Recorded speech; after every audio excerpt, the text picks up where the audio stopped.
What's up guys, hope you are doing well. Today I am going to show you how you can find your Wi-Fi password on your Windows 10 or Windows 11. So before getting started, I will suggest you to please hit the like button and subscribe to my channel and hit the bell icon for more future videos like this one. So let's start.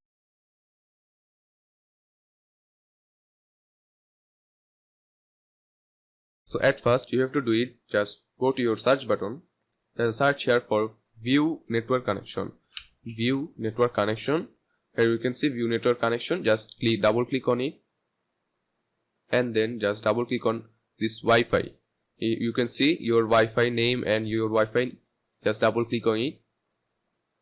Then you have to just double click on wireless properties. Then click on security. Then here just click on show characters. Now here you can see this is my Wi-Fi password. You can see your Wi-Fi password in this box. So that's how you can find your Wi-Fi password on your Windows 11 or Windows 10. So that was my short video. If you like this video, then don't forget to hit the like button and subscribe to my channel and hit the bell icon for more future videos like this one. So thanks for watching.